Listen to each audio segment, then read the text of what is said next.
As our academic year comes to a close, there is so much for us to be proud of at the University of Alabama.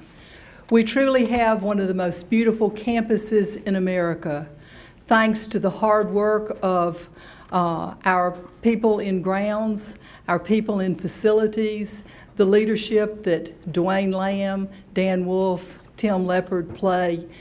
We have the privilege of coming to work in what looks like and feels like one of the most beautiful parks in America. Thank you to all of you who make this happen.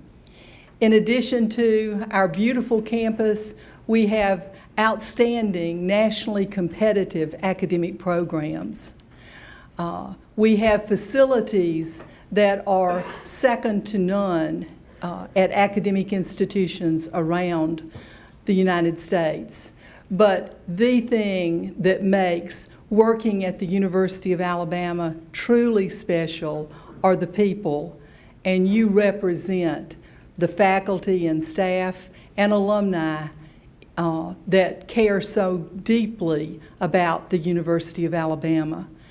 I would like to spend my time with you today touching on some of the accomplishments that together we have achieved this academic year. It is an exciting time at the University of Alabama, and as we pass the torch to the next president, the president will inherit a campus that is working so well together and that is achieving so very much. One of the most important things that we have done at the University of Alabama this year is work on SAC's reaffirmation. This process began in June of 2013.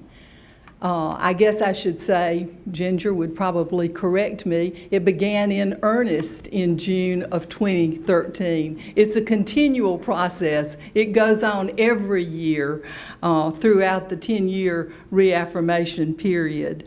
But the kickoff was in 2013. Our 615-page compliance certification report and the 26,000 pages of attachments that documented compliance was due in August of 2014. We had an off-site visit in November of 2014, and then an opportunity to have an on-site visit in March of 2015. The reaffirmation decision will be made in December by SACS. But from all of the feedback that we have achieved, the work that you all have done together documents that this university is working hard to be in compliance with the standards for accreditation. Joe Benson has provided the leadership for this process, and that was yeoman's work. I cannot tell you how much I appreciate the leadership that he has provided. Ginger Bishop joined the team just a year ago. She joined when we were at the point that she was actually drinking from a fire hydrant because we were well into the point that we had to get it finished. Lauren Cuffle, the staff in OIRA, the associate provost, the deans. I would like to ask everyone who played some kind of role in the reaffirmation process to stand so that I can give each of you a round of applause for the hard work that went into where we are today. So if you worked on any of the standards, then please join Joe and Ginger and the leaders of the team by standing.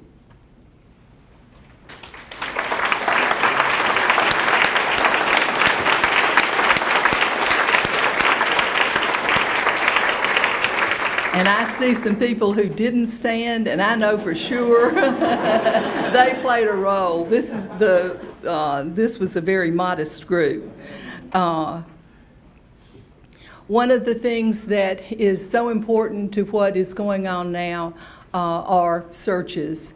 and I want to update you with some vice presidential and dean searches. We announced yesterday that Dr. David Grady will be joining us in July as our new vice president for student affairs. We are fortunate to have had the leadership of Dr. Stephen Hood. Stephen, stand so that we can thank you for the role that you have played.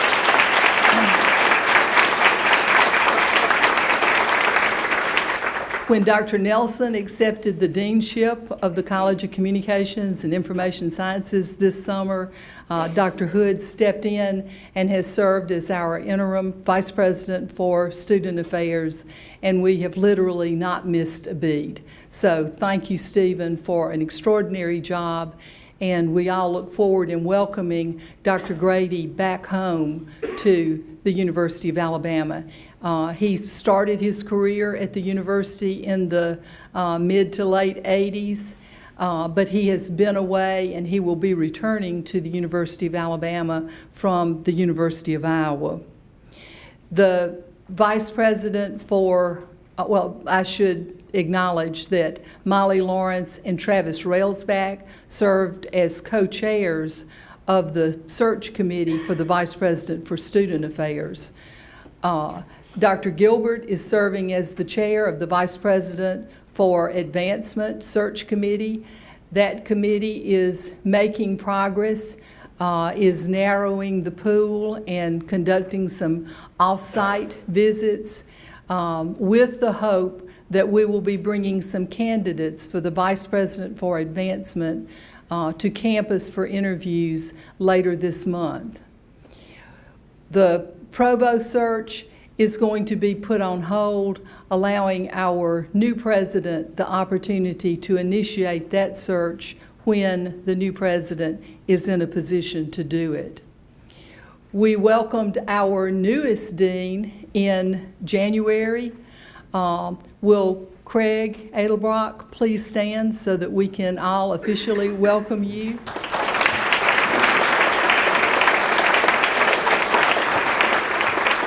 Craig is the Dean of the College of Continuing Studies, and he came to us from Penn State University. The searches are certainly important, and it requires a lot of time on the part of search committees and a lot of time on the part of the campus as we go through the interviewing process, but we are very appreciative to that leadership.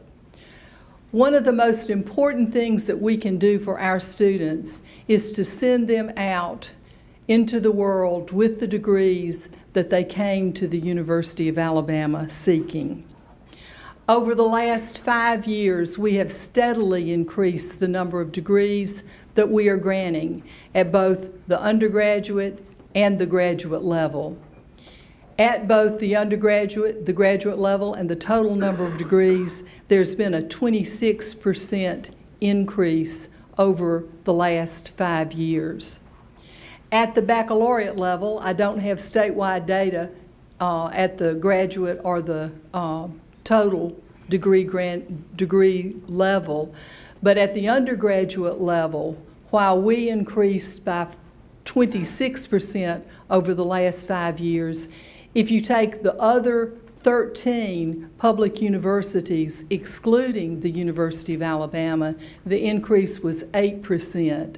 So together, we are working extremely hard to send these bright young people who are coming to us and investing their education in us.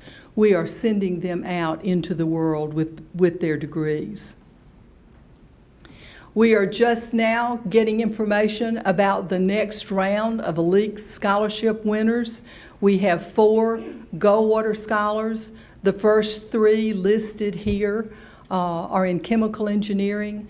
The 4th is a biology and psychology double major. Last year, the University of Alabama ranked 2nd to Harvard and tied with the University of Arizona in the number of Goldwater scholars. We look forward to having additional good news of other elite scholarship winners as the semester comes to a close. As our student body has grown, our faculty and staff has also grown. We have added 738 more faculty and staff over the last 5 years. This academic year, we had 6,428 total employees, 1,848 full and part-time faculty, 1,961 professional staff, 991 clerical secretarial staff, 1,521 technical service and maintenance staff. The men and women who comprise our staff work extremely hard to ensure that we earn the right to be called a student-centered research university. Our faculty are highly productive. This slide shows the number of publications in refereed journals, the number of books, the number of book chapters for FY14, together with the new contract and grant awards of $74 million, $71 million in contract and grant expenditures. Our faculty are highly productive. We're extremely pleased to see that our faculty are taking their research to the next step and filing patents. We had 52 filed and 14 issued just in FY14. This year we had 7 faculty inducted into the National Academy of Inventors, bringing the number of University of Alabama faculty in this organization to 32. And we had 2 new NSF Career Award winners, bringing the total number of NS Award winners to 28. Pardon? 29. 29. I knew the answer. I knew I brought the answer with me. I just didn't write down what he told me yesterday. It's much easier to capture the work of the faculty because it is more homogeneous than it is to capture the work of our extraordinary staff. But we truly have extraordinary staff who go the extra mile in order to do outstanding work and in order to take care of the students who come to the University of Alabama. I talked with some of our admissions staff as they were coming in. 5 years ago, we had 20,000 applications for a seat in our freshman class. As we began this year, we had 33,000 applications for a seat in our freshman class. We already have 35,400 applications for a seat in next year's freshman class, as if we're counting and watching it. But let me tell you something, that doesn't just happen. That happens because of a lot of dedication and hard work from our admissions staff, but it also requires the work of all of you. As we're bringing more and more young people to campus, they need to see our residence halls. They need to talk with our faculty, see our classrooms, talk with our colleges and our honors college, see our libraries. And so it really is a unified effort that has allowed us to enjoy the success that we have experienced. Where's Mary Spiegel? Stand up, Mary. And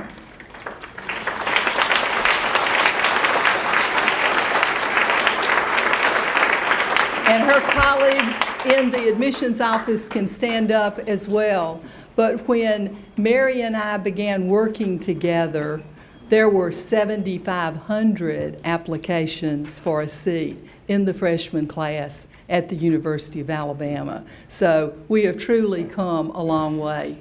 But that is just one example. We could take what's going on in the counseling center, in financial aid, in our residential communities, in Crossroads. I hate to even mention in our registrar's office, in community affairs. I hate to even single out and mention areas because I'm leaving so many out when our staff are working so hard.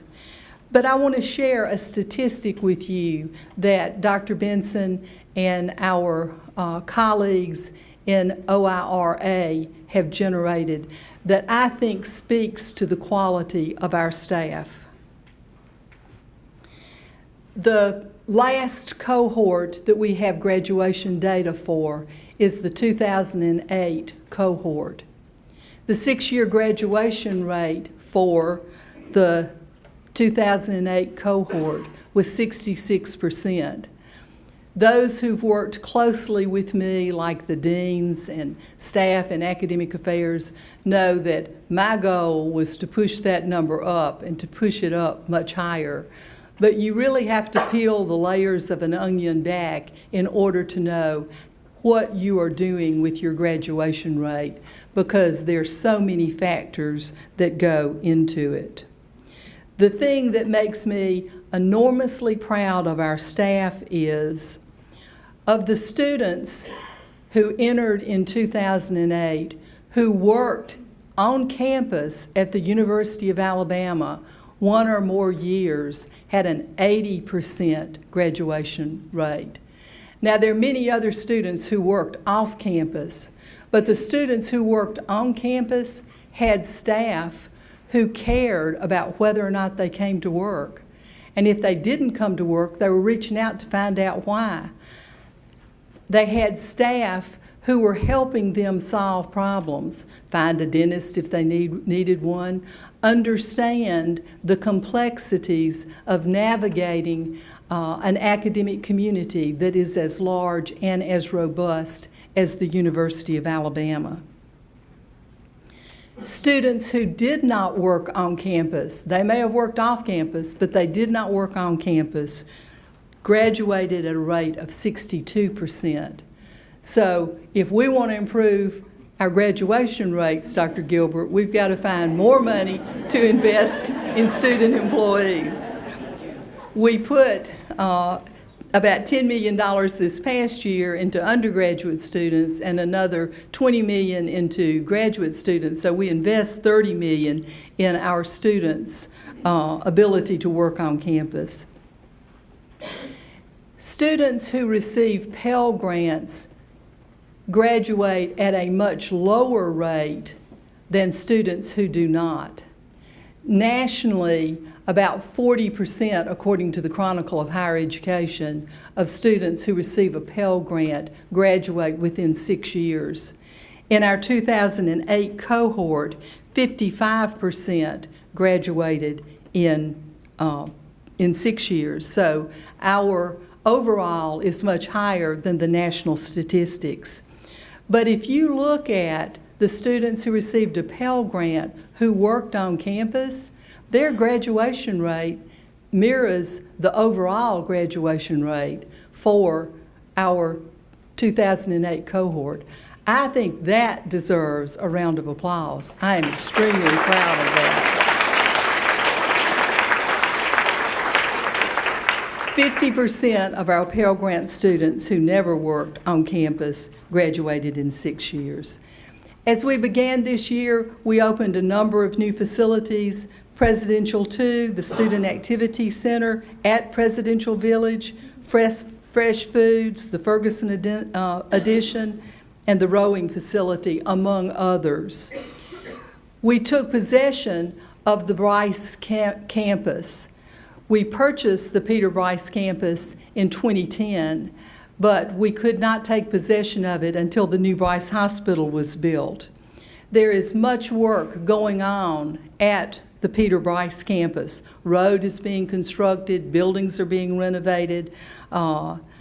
We purchased Partlow this year.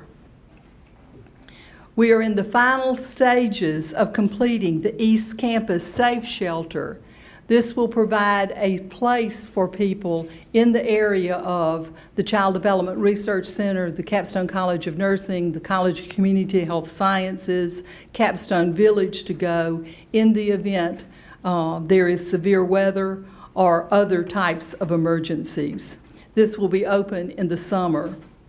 The Magnolia parking deck, which is behind Barnwell, and in the middle of the sorority village. Will also serve the academic buildings on University Boulevard.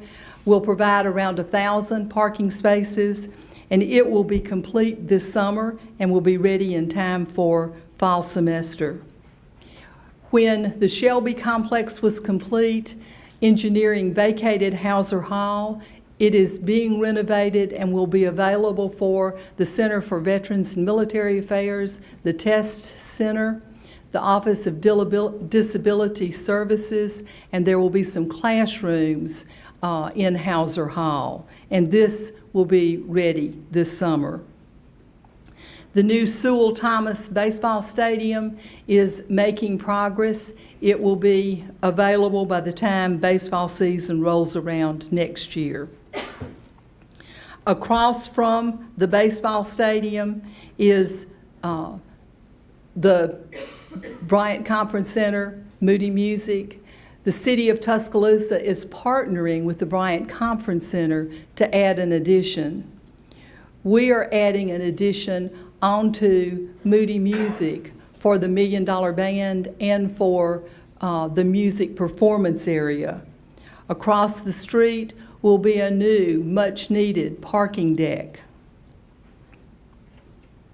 We are making great progress on the historic main building for the Peter Bryce campus, and both Donna Meester, our new Faculty Senate President, and Bill Teague, the chair of our Department of Theater and Dance, are enormously proud in that the wings will house the classrooms, offices, laboratories, storage space for our wonderful Department of Theater and Dance.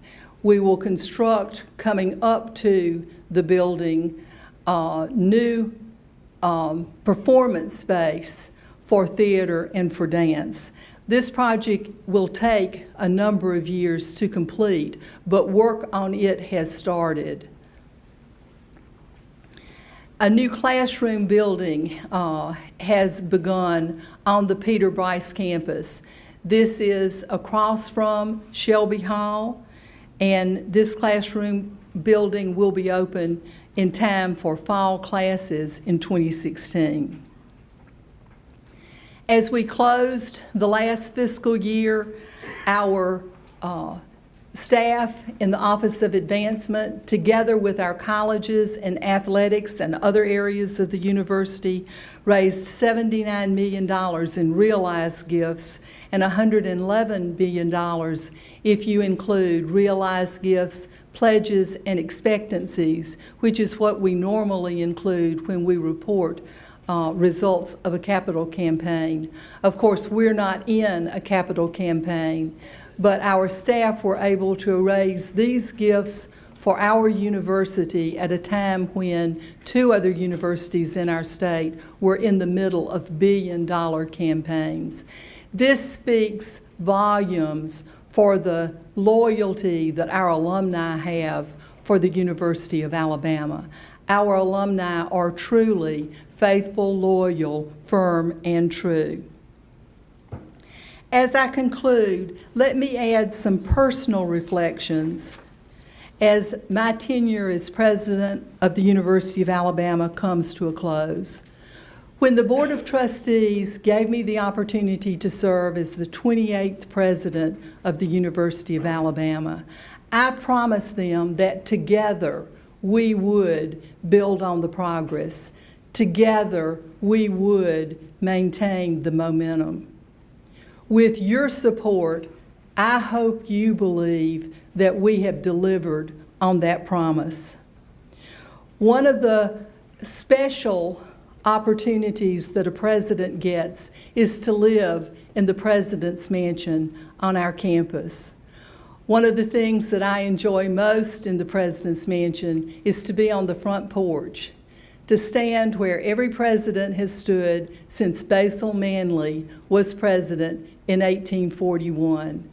I love looking at our beautiful quad as it comes to life in the morning and watching the students as our quad winds down in the evening.